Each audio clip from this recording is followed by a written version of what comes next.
اگر میں آپ سے پوچھوں کہ 21 جون کو آخر ایسا کیا ہوتا ہے کہ پاکستان سمیت پوری ناردرن ہیمسفیئر میں سال کا سب سے لمبا دن آ جاتا ہے، کیا اس دن سورج زمین کے زیادہ قریب آ جاتا ہے یا زمین کی رفتار سست ہو جاتی ہے؟ اور حیرت انگیز بات یہ ہے کہ ان دونوں میں سے کوئی بھی وجہ درست نہیں۔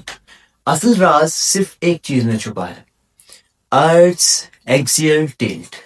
اور آج آپ صرف یہ نہیں جانیں گے کہ 21 جون کا دن سب سے لانگسٹ کیوں ہوتا ہے، بلکہ یہ بھی سمجھ جائیں گے کہ سمر سولسٹس، ڈکلینیشن، لیٹیٹیوڈ، ٹراپک آف کینسر اور زیرو شیڈو ڈے آپس میں کیسے جڑے ہیں۔ السلام علیکم، میرا نام ہے حامد محمود اور میں ایک کنٹینٹ کریٹر ہوں۔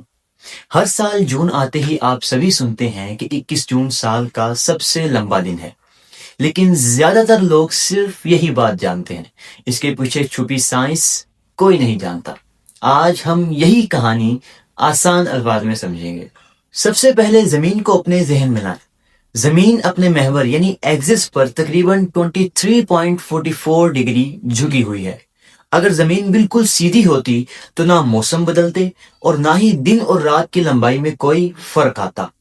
یہی 23.44 ڈگری کا جھکاؤ ہماری پوری دنیا کا موسم بدلتا ہے، وگرنہ ہر دن رات اور دن تقریباً برابر ہوتے۔ اب سوال یہ ہے کہ 21 جون کو آخر کیا خاص ہوتا ہے؟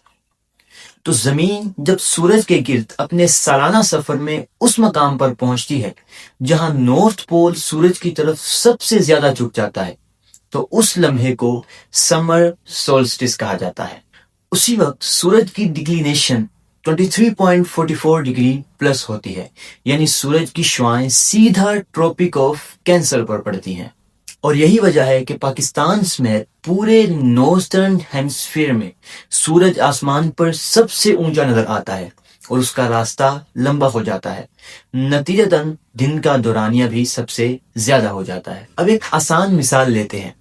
آپ کے پاس ایک ٹارچ ہے اور ایک گیند زمین کی نمائندگی کر رہی ہے۔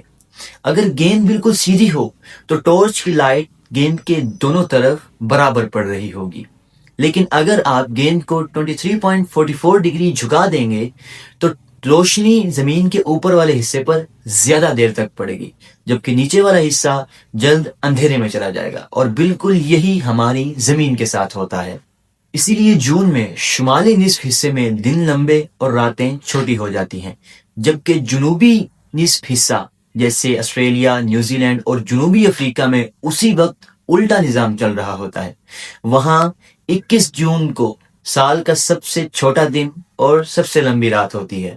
اب ایک انٹرسٹنگ کویشچن ہے، اگر کسی شہر کا لیٹیٹیوڈ 10 یا 15 ڈگری ہے اور کسی دن سورج کی ڈکلینیشن بھی اتنی ہی ہو جائے تو کیا وہی اس شہر کا سب سے لمبا دن ہوگا؟ تو جواب ہے نہیں۔ اس دن سورج ضرور دوپہر کے وقت تقریباً سر کے عین اوپر آ سکتا ہے، اور بعض مقامات پر اس دن زیرو شیڈو ڈے بھی ہوتا ہے، لیکن دن کی لمبائی اس بات پر منحصر نہیں کہ سورج کتنا اونچا ہے۔ اصل فرق سورج کے طلوع ہونے سے لے کر غروب ہونے تک اس کے سارے راستے یعنی ڈے آرک سے پڑتا ہے، اور شمالی نصف حصے میں یہ راستہ سب سے لمبا سمر سولسٹس کے دن ہی ہوتا ہے۔ اب آتے ہیں اس سوال پر جس پر ہر سال بحث ہوتی ہے کہ پاکستان کی سب سے چھوٹی رات کون سی ہے۔ تو اس سال سورج اپنی شمالی ڈکلینیشن زیادہ سے زیادہ پاکستانی وقت کے مطابق دوپہر کے بعد حاصل کرتا ہے۔ تو فلکیاتی حساب سے پاکستان کی سب سے چھوٹی رات 21 اور 22 جون کی درمیانی رات ہے، جبکہ کچھ مغربی ممالک میں وقت کے فرق کی وجہ سے یہ فرق ایک دن پہلے بھی آ سکتا ہے۔